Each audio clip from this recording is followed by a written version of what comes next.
Today's a good day. It's a very good day. Today's a good day right now. Yeah, I don't think y'all hearing me. We gotta thank God. We gotta thank God. And Gabriel Jesus. Can I get an amen? Amen. Amen. Amen. We sat down there and thought. Many people in our whole group, the Arsenal fan base, was lost. They was giving up hope. No Bukayo Saka. They was thinking Jorginho was gonna fold. They was thinking our attacker was gonna fold. It was a chess match. It was a battle. It was a war. But at the end of the day, who came through? The Arsenal. Can I get it one more time? The Arsenal. The Arsenal. We showed up today. But let's get it clear. There was a couple people who I ain't see show up on this Sunday. Erling Haaland. I don't know if he was filming on the set of the new season of Vikings or on the bench or from catering, hospitality. I ain't see him today. Hey, man. That seems like another game he ghosted. It could just be me. He's a talent all day, every week, but I guess not on Sundays. Can I get an amen? Amen. Amen. Let me tell you right now, another person right now I thought would have been a danger man today, but I ain't seen really too much. Jeremy Doku. You need to add an extra O to your last name. You was looking like Count Dooku, a fictional character. You wasn't real. You wasn't on the pitch. You wasn't with us in real time in the flesh. Can I get an amen? God damn. Amen. He cooking. I'm telling y'all right now, we may have been down. Things might not have looked as pleasurable on the eye, but you stick with this team. You stick with these boys from top to bottom, and they gonna take you to where we need to be, the top of football. Just believe. Just believe. People. Just believe. Just believe. And that belief gonna set you free. All right, let me call the music. What's good, everybody? We need to actually do more intros like this. You know what I'm saying? That intro was insane, bro. Manchester City 0, Arsenal 1, Arsenal 1, Manchester City 0 at the Emirates Stadium. Y'all see my hoodie, man. Today we work enough. Today we did the damn thing. Today we fought an actual, a really, really intense tactical battle, and we came through with the win. Yes, who else but Gabriel Martinelli on the score sheet coming back from injury, man? Things were looking bleak, but we got through it, man. We finally break the city hoodoo in the Premier League. TiMO2GuD is with us. Timo, how we doing? Timo, again, so many different emotions, so many different instances of things that happened, could have happened, didn't happen in the game. Give me just a quick highlight of how we stuck in and what stuck out to you in this game compared to other City games that we played in the past in the league where we lost. What was the difference? You know, I'm looking at my manager on the screen right now, and I probably shouldn't be saying this, right? But what a mastermind. I feel like when you look at how the years have gone playing City home and away, we have been progressive, right? There's no other way to look at it in terms of progression with Arteta at the helm. And each time we've gone, it's like defensive frailty, defensive mistake, mistake leading to a goal. Like, he has done such hard work with this team to the point where I don't recall a single defensive error throughout this entire 90-minute game. And for that to happen, not one, because we know that City smell blood, they will strike. Actually, I would say there's only one. There was only one, right? And that was close. Right? There you go. So that's what I'm saying. Like, for it to have been one and it didn't lead to anything, and you have the rest of the game to kind of have a look at. If I have to point one word, if I have to use the one word that I feel that they did so well today, pressing. Their level of pressing, I didn't know we could reach the level of pressing we reached today. You know, and with that came passion, desire, and an elite mentality, knowing that under no circumstance were those players going to ever give up. You know, man. And then to actually see Gabby come on at halftime. I mean, given the week we've had, Saka's been injured. We don't know who's going to start in this game. We don't even know what formation we're going to be playing. Calls for other people to have a start and not make a name for themselves. Do something, especially in a fixture as heavy as this is. You need your players to ball out. You need your players to ball out. You need them to do their job. And I can't tell you that there was a single person on the pitch today that didn't do a good job. You know, I mean, we can obviously look in the match ratings at a later point, but I generally feel like every player that put the Arsenal shirt on today, they played with everything and more. Absolutely. So, absolutely, let's get into it, man, because I can't lie. Man's getting overwhelmed with a look of emotion right now. I could cry. I really could, you know? I'm not gonna lie again. I don't want to over celebrate. I don't want to over embellish things, but I don't think people understand how much this is a sign of growth for how much we've been building from the start of this. Way back in 2020 when Arteta signed on, we were getting clapped for years, and people expect us to hold. And again, albeit there's the Rodri absence, there's a KDB absence, we have absences on our side, and even with that, you know what I'm saying, there's been times in the past where KDB probably hadn't showed up, or a player hasn't showed up in previous times that he spanked us. You know what I'm saying? We didn't have that level of control of the situation of the game and being able to build on that and win games against City. Today, the difference was control. It was we didn't cause any problems to ourselves, and we added onto the momentum with the level of how we controlled things. City had some control, but we were in control of, again, our own actions. We didn't cause any undue mistakes, and on top of that, it was very, very calm. We stayed in the fight. We were smart and tempered what we needed to do. Again, sometimes the press wasn't all gung-ho in the first half. You saw that. The press wasn't all gung-ho. It was very, very measured in certain times. Second half, it definitely did turn up, but that was I think mainly due to one person really coming in and spurring everything on as the game got stretched. But that couldn't have happened unless we had the level of control to build and hold on to our lead, defend well, and have that be the springboard to us making things happen. It's control. That's what we didn't have last season in certain moments, and that's what caused us some troubles in the second half of the season. That's what we have now. That's what we have in players like Declan Rice. That's what we have in players like Kai Havertz, whether you like to admit it or not. That's added to it, especially on the defensive side of things. And again, he's bought to attack, and I'll get to that today too. Don't worry, people. Don't worry, Havertz haters. I'm going to get to that today too. I'm going to get to that. But it's about control and then building on it. Football is two sides. It's control, it's chaos. Can you master both in one side? And we're getting on the way to building both back up to max levels. This was we took this City team. Again, they aren't full strength. We aren't full strength because Bukayo Saka's not here. You know what I'm saying? Again, Martinelli only had a half, but Partey only had a half. People was, again, in and out. This wasn't our top. Timber, again, not even here. This wasn't full strength, but it's still a match to credit on. We have to beat what's in front of us in any sense of the word. People still had us getting cooked anyways, so I don't want to hear none of that. So the level of control we exuded in many portions of this game is to be very, very much applauded. Where many people have written us off, this is where we hit that next level. Maybe people saying, "Oh, we're not as good as last season."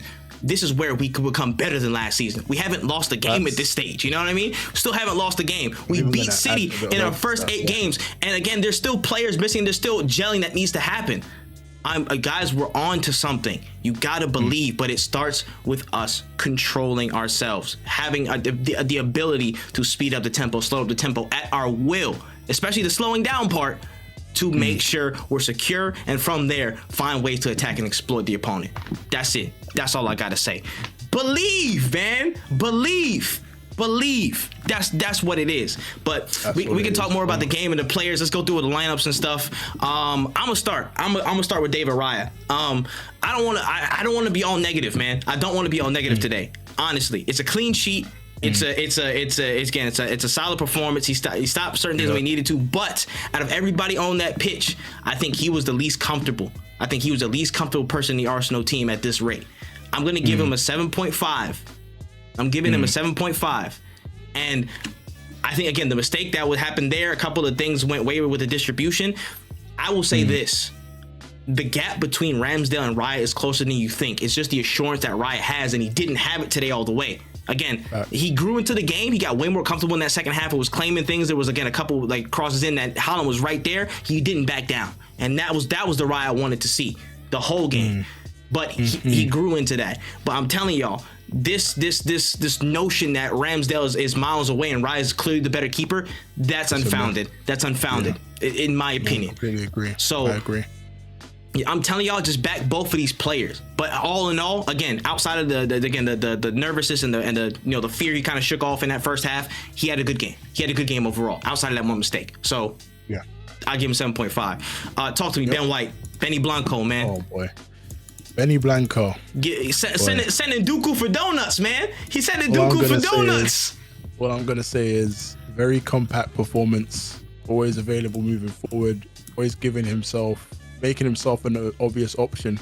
And then on the defensive phase of things, just very clean. Didn't seem to overcommit. Didn't do anything crazy. Combined well with Jesus at times. Offered a lot of support. Centrally as well, coming in to help defend centrally, and effectively initiated the press at times, which you know, we're so used to saying with the players that play in front of him, but he did really well, you know. I think he gets a 7. I think he gets a 7 from me. I think he played exceptionally well. Yeah. Nah, I hear it, man. And again, for the way that he gave Doku, you know what I'm saying, a quick little flight back to Manchester, you know what I'm saying, just a quick one from Gatwick, you know what I'm saying, just send it back up. There's some local donuts that he like, bro. For that, you get this, bro. You get that. You get the glass break. You get that one more time. One more time. He get that. Yes, sir. He get that 100%, man. I'm gonna move in real quick. Who is it? Saliba. Listen. Listen to me. That GIF is gonna be played for the next God knows how long. Let's get serious on this, man. Listen, let's get serious on this right now. If you don't think William Saliba is one of the best young center backs in the world, one of the best center backs, period, in the world, you're lying. You're lying. You're lying to yourself. The best striker in the world today didn't have a sniff. A sniff. And that's because of who?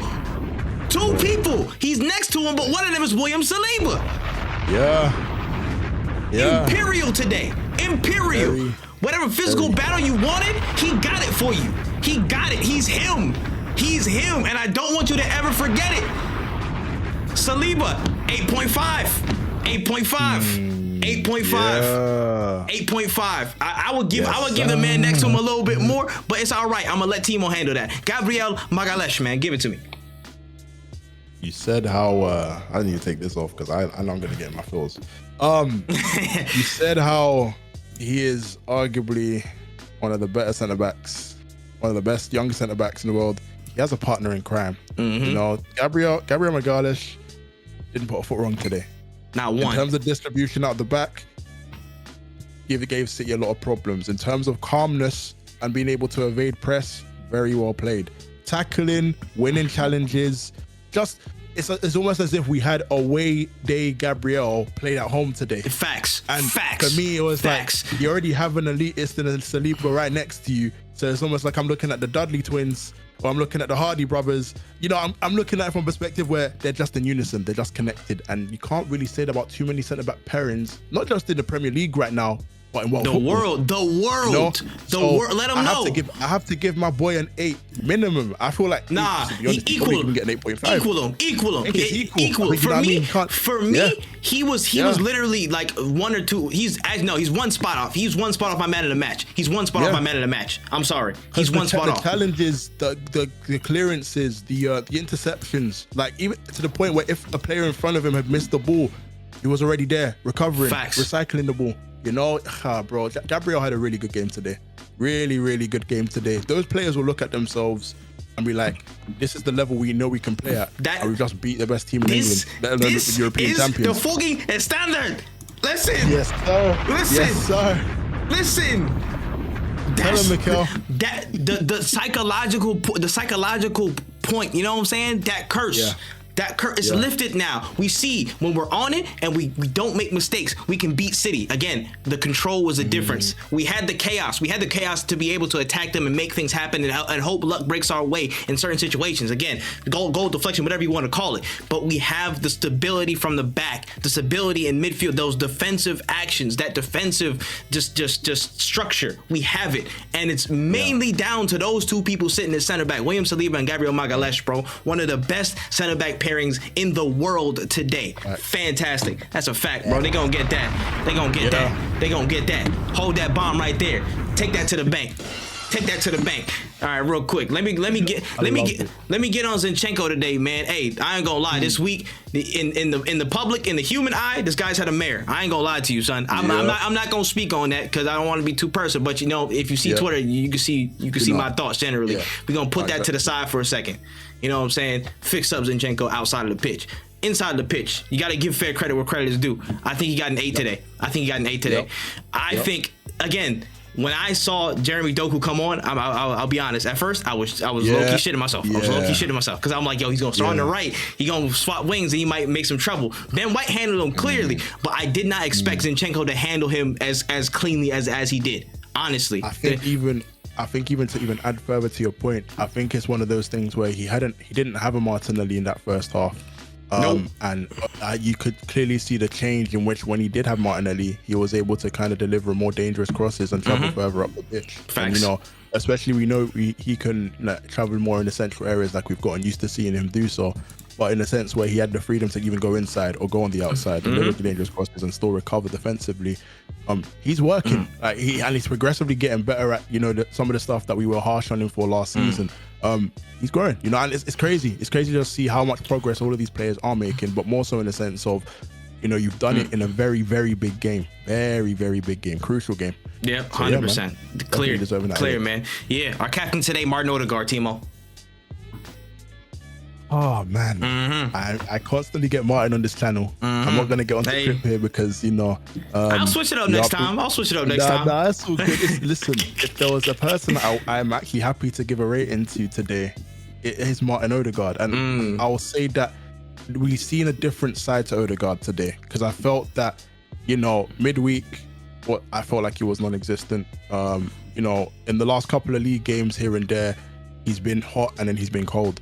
I think the first half, you could probably say that I feel like his nerves were, you know, I wouldn't even say all over the place, but they were quite high, you know, and he needed that element of control to kind of proceed with the rest of the match. And as soon as the ball was kicked over for the second half, then boy, this guy, relentless press after relentless press. I'd seen him pull off tackles and retrieving balls that I haven't seen him do ever. Not even just all season, or even last season, or as an Arsenal player. I have never seen him so committed to wanting to win a football match more than I did today. Defensively, absolutely perfect. Offensively, found a few pockets here and there. He wasn't as involved attacking wise as we would have liked him to be, but that's okay because you have other players on the pitch that are able to do that, and especially if they are on the same level of passion, desire, and, you know, technical ability that you possess, then we're going to proceed well. I think he led the line well. The press, especially when we came up, because we were very aggressive with our press. He did wonderful. Players like the JESUS's and the Martinellis and the Declan Rice's, especially after a few substitutions, they cater towards that press as well. You don't do that without your captain. Facts. You know, I think he gets a 9 from me today. I'm gonna lie to you. I think Odegaard gets a 9 from me. Really well played today. I respect it, man. Honestly, I do respect it, to be real. I'm gonna talk about Jorginho. I ain't gonna lie. There was somebody who was a little bit nervous of seeing on the lineup, but again,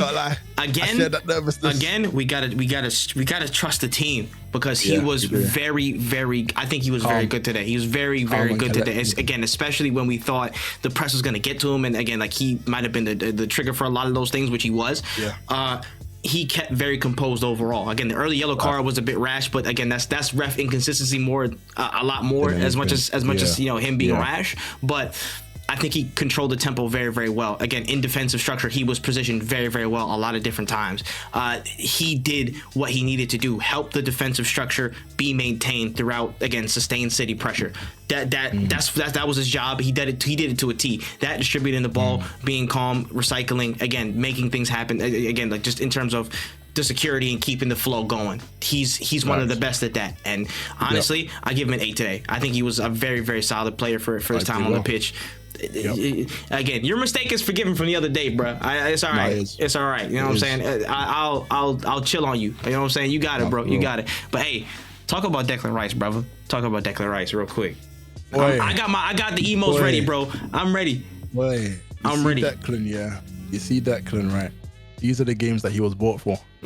These right here are the games he was bought for. And if he looks back at this result, if he looks back at how he played in this result, he'll be like, that's one of the finer performances I've had against the City team ever. He's played West Ham, and he's played sometimes on the successful side, more time on the unsuccessful side. But what you're now seeing is a man that's capable and believes in his ability to play at the highest level, but not just talk about it, be about it, actually show action towards it. I'm talking tackles that I have wanted to see in an Arsenal midfield for years. for absolute years. Hey, like we're talking real and talk. Then, and then also it's like a thing where like, you know, Partey's now come on the pitch, and then you're seeing how well he's able to glide and take the ball forward at that moment in the moment of the match where you're thinking, this guy can't do any wrong. He's winning the ball out wide, helping Ben White. He's retrieving the ball when Martinelli's lost it and won it just before our defensive third. Dog. You know, you see Mateus Nunes trying to take 3 steps. He's like, I'm through on goal, and then all he heard was, no, you're not. He heard that in the background. Yeah, literally, man gave him a quick stunner, real quick. What are you talking about, man? Nah, bro. Talking not about my team. Nah, bro. He. Listen, man. All jokes aside, bro. Declan has been like gargantuan since his signing, but there's no performance that I will pick beyond today because of how crucial, invaluable those challenges were, how crucial the passes forward were, the ball carries and the ball progression up the pitch, and then again, obviously, just being able to win the ball in crucial moments of the match. You can't say too tough. Not too many players in world football can say I had a man of the match performance against a Manchester City. And he eventually, again, we are going to have an absolute issue here trying to pick a man of the match. Yeah. But he's up there with the way he performed, you know? I don't think he gets anything less than an 8.5 for me. Bro, I think he played exceedingly well. I'm not going to lie. If Gabriel gets a 9, who else? Who you gave a 9? Who you gave a 9? Gabriel? I gave Odegaard. Oh, you gave Odegaard. If he gets a 9, Declan Rice gets a 9. I'm sorry. Declan Rice gets a 9. I gotta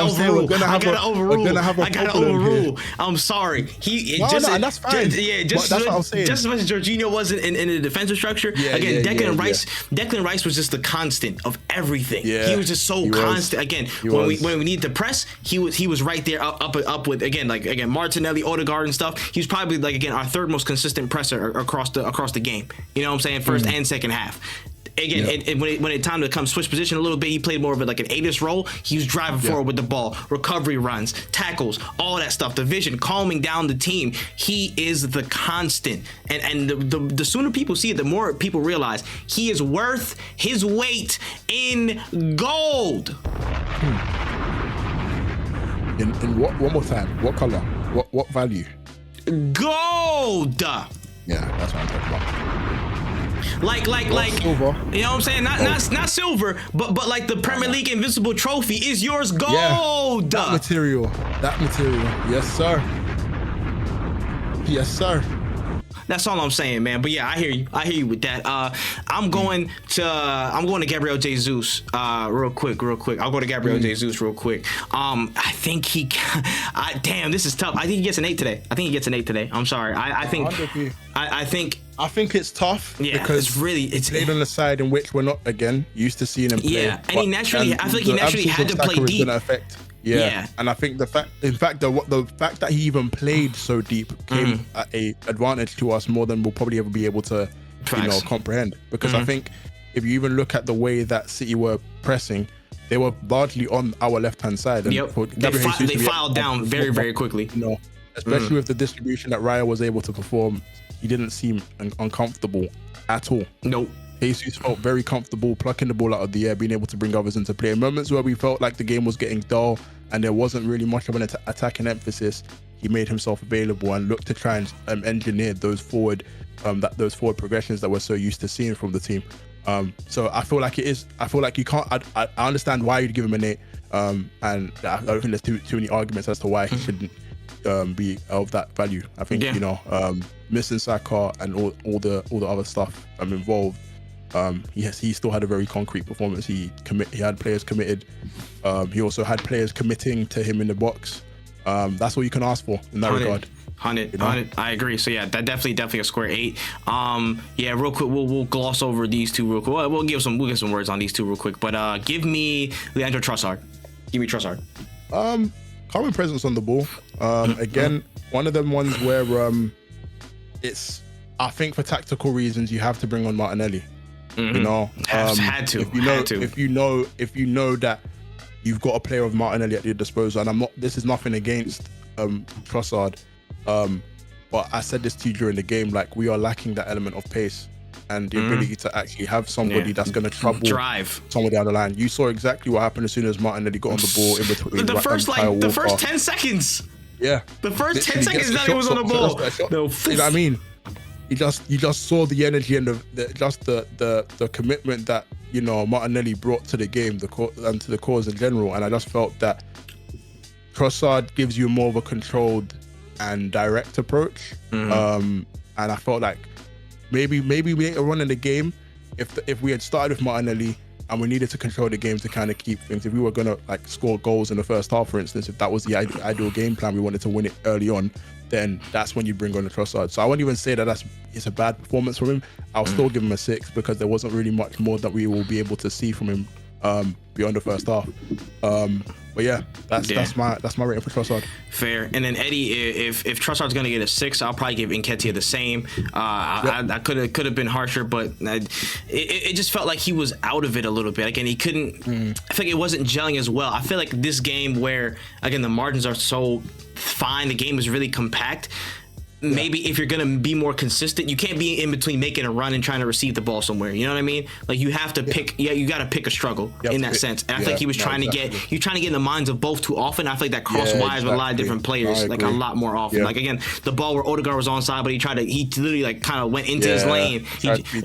When usually he's a little bit more central, like a little bit to the left of central, like in the box, just waiting for something to happen. Like I feel like he needs to be more of a poacher's poacher this game. But I feel like in certain times he got a little bit, you know, befuddled or confused with that type shit, but it is what it is. I still think again worked the socks off and did his thing, but 6 today, I think that's fair. We got to spend a little bit more times on the subs though. Hey, real quick, Tomiyasu and Thomas Partey, they're getting 8s. They're getting 8s. They're getting 8s. Boy, oh boy. Both of them, they came on, put a good shift in. They again, welcome back to Thomas Partey's first again to set of minutes in a while. And that's the first time, I think, was that the first time we've seen Odegaard, Partey, Rice in the midfield? That's the first time we've seen that. And boy, if you want to turn, obviously we'd seen Partey play right back, so positionally it wasn't, you know. But then as soon as you saw Partey on the pitch, you saw both Rice and Odegaard being able to actually press higher up the pitch without the license of having to really drop back as much and be more involved in the defensive phase. Of course, they still contribute, but they contributed at a higher part of the pitch, and that's what you want if you're trying to maintain a press. So, Partey played his part. Obviously, the pass into Tomiyasu. God damn. Wow. We're gonna talk about the third guy, the third substitute in a hot second. But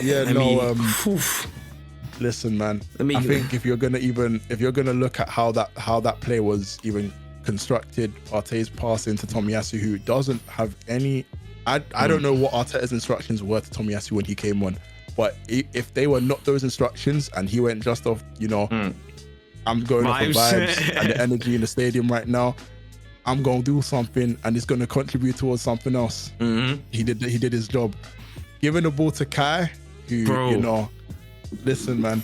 Let's talk about it, man. About it, please. Please. I'm just sat here thinking, I'm telling everyone else here, like, guys, what if Kai actually has the cards here? Like, what if him coming on has some sort of way of us winning this game? Bro, I didn't even say it was gonna be a goal. I didn't say it was gonna be. I just said a contribution, just a contribution of him being in there. Again, I don't want to say. Listen. Community Shield was a friendly game according to some, and it has no indication on how we'll play or get anything over on City. So I'm not gonna say anything like that. So this is the first time we've seen anything like this come out against City. You know, this is the first time that's come through. Kai Havertz can make a difference in front of goal. He's very, very smart when it comes to that. It's just the confidence to pull those things off and the wherewithal to make those things happen snappy, making those things happen. Without him, there's no goal. We don't win. Show respect for Kai today. Literally. Get the damn bombs back. Get the bombs back. There is no win without Kai Havertz today. And he hasn't had any variation in what he's been doing this season. It's just more confidence to do it. It's the confidence, man. Literally. I'm telling you, the way he can operate in the box is very, very helpful to our cause. And again, I'm going to say it one more damn time. Without Kai Havertz, we don't win this game. I also 8.5. I think you even have to add that, like, I feel like there's that element of confusion amongst the fan base of what his role is or what he needs to do in certain areas. I feel like as a creative player or as an attacking player, or even sometimes both, when you're so involved in the environment, especially in a stadium environment as it was today, you could have tried to shoot. You could have effectively, I mean, there are players that have tried to shoot from longer distances or even in more promising positions, and they've had a rush to the head, and it's like, okay, it was a bad decision. The Odegaard then today. he saw that there were two players. Yeah, like Odegaard, for instance. But he saw that he had two players on him. He had a free Martinelli on the left-hand side. The worst thing that can happen is Martinelli misses. But it's the fact that he's brought another player into play and dragged two defenders away from him making that shot. Right? So in my head, it's like Kai's now become more calm on the ball. He's not rushing at anything. And that's what you need from a player that's obviously facts. Essentially higher on confidence, and I feel like he'll be even more higher on confidence now. But yeah, man, like, bro, plucking the ball up, even from the possession of, we've scored the goal now. And even after. Trying to keep the ball up the pitch. Yeah, exactly. Keeping the pressure on City throughout. Yeah, literally. Bro. Kai can cook for us, bro. King Kai. Yeah. Y'all better show some respect on his name, bro. Respect on his name. And let me respect that man. Let me bro, let me real quick. Let me breeze through this, man. We already at half an hour. Listen, if y'all still listening, I appreciate y'all. But let me Gabriel Martinelli, the man whose shirt is right here. Wait. Hold on. He's back. He's him. Man. Oh yeah. Hit touch pitch just like that. Somebody was in the stadium, man, had a whole beer bottle and said, literally, just because he touched pitch. Finally touched pitch. At the moment that ball reached the back of the net, what sound did we hear? Yes, sir. Yes, sir. That's the sound we heard. Mayhem. What? Absolute mayhem. For the people that underrate this guy and think he's not one of the best young wingers in the world today, you need to wake up, smack yourself 3 times, bro, and get a life and understand that you don't know the levels of this kid from Ituano. You don't know. You don't know. Again, how many times are we gonna have to tell you, bro? Again, let me go back. Chaos, control. That's the 2 portions of what makes the teams the most dangerous. You know what I mean? Yep. You got people that can control the game. There's people that can create chaos and do that. Martinelli's one of the incarnations of chaos in this team. Where smoke. How can you? For you to come on the pitch at 45 and give trouble to that entire left-hand side. Kyle Walker was plain sailing. He was plain sailing for that entire first half. Facts. And all of a sudden, oh shit, I've actually got to defend now. You've got 3 players trying to get the ball off of Martinelli on his first engagement. He's taking a shot. Man was terrorizing left-hand side. He went back and tracked back. He came inside, tracked back, went to the right side, in between defenders, was causing trouble. Went back, tracked back. Like, he is, where there are controllers like a Kai Havertz, where there's controllers like we'll say Zinchenko in certain regards. Probably not into it. I give Zinchenko, but yeah, Declan Rice, Jorginho, those types of players that control the game, that needs to keep things a bit more calm, keep us rotating, rolling. We need tempo setters. The main chaos tempo setters that we need to turn up the heat. It's Bukayo Saka and it's Gabriel Martinelli. Those are our main 2 players. One of them was out today, and you saw the difference when the other one came on. You saw the difference when we needed to stick it to somebody. That's what happens. And to understate the importance of this guy, it's a crime. It's a crime.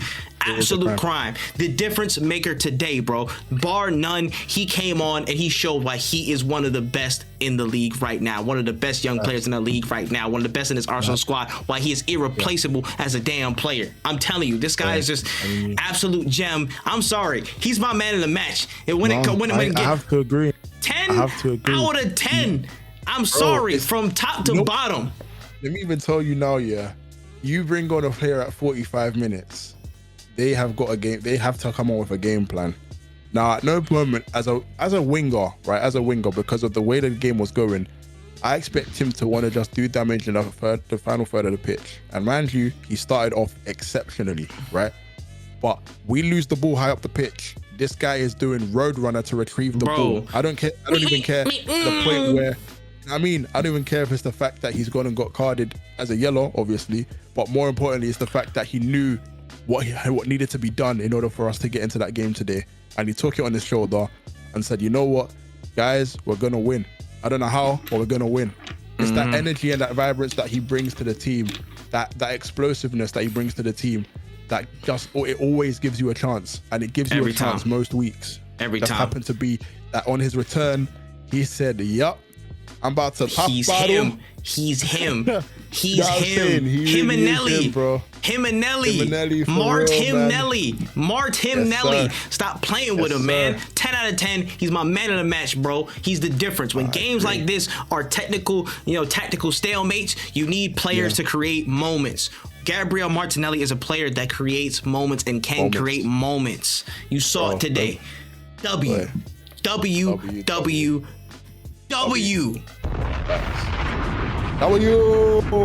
Now, real quick, give me Mikel Arteta, man.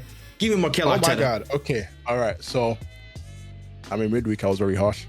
That shit happens. When your team don't win a game, you're gonna look to your manager and think, why didn't the team play well?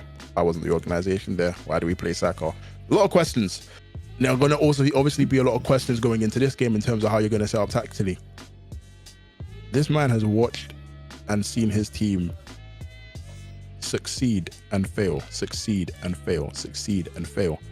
against City. It's just been fail every time. But one thing that I will tell you that I've learned this week, and this is word to even what Martinelli and Arteta have been able to do today, is that no L is truly an L. Because yes, we lost Saka during the week. It would have felt like an L. We then have to shift around our midfield. We're having to play Nketiah out wide, or we're trying to play Jesus out on the right hand side. And Arsenal fans are going to look at that and think, guys, like we are lacking something. But for you to have had the game plan that he has had and get out of the players the performance that they got to today, you can't give that guy anything less than 100, because he gave them 100%. He gave them that team, bro. Like, I would even go as far as to say, look, you see, we even look at the previous teams in the Premier League that have given City a run for their money in terms of where their progression started and how things are at the moment. Facts. The only team you can really look at beyond of Arsenal is Liverpool. It's only Liverpool. Liverpool's the only team. They're about to say in general, Liverpool's the only one. But then if you then look at how Klopp had that Liverpool team playing, they had to play fancy football, and then they effectively had to move away from it because defensively they were not performing. Right. And then it became a thing where people were questioning their style of play, even though they were winning football games. But then you then look at how Arsenal and how Arteta have been able to kind of now almost look at the performances of last season and think, yeah, we played a lot more. There was more expression behind what we were playing. There was less control, and it was a lot more erratic. But now you look at it and think, okay, Arsenal are not the same Arsenal from last season. No. We found control, guys. We have a way of being able to hurt teams when and how we need to in order to win football matches. And we are yet to lose a game in the league. And that's testament to what Arteta has done with that defense, but more importantly, what he's done for that entire football club. I am so happy to see us beat a City team for the first time in a while. Bro. It doesn't start without Arteta's idea. It doesn't start without the employment of Arteta, but more importantly, it doesn't happen without the faith that Arteta instills in those players. Facts. So he gets an 100 out of 10 for me. 100, and we're gonna leave it at that. We're gonna leave it at that, man. Yes, sir. Make sure you let us know what you thought of the match below. Get in there. Get in them comments, man. Talk to us, man. We want to hear from you. We got an international break, and what a way to hit on the international break with a win. Yes, we come back. Next up, I believe it's Chelsea. We're going to have a time with that. We're going to lock in for that one. But hey, listen, we love y'all. We appreciate y'all. Enjoy, Gooners. Enjoy. Live this up and believe. If I can leave y'all with one thing, believe. Man. We out of here, man. Let's get up out of here, man. Let me hit him with the yeah. COYG. Yeah. Yes, sir.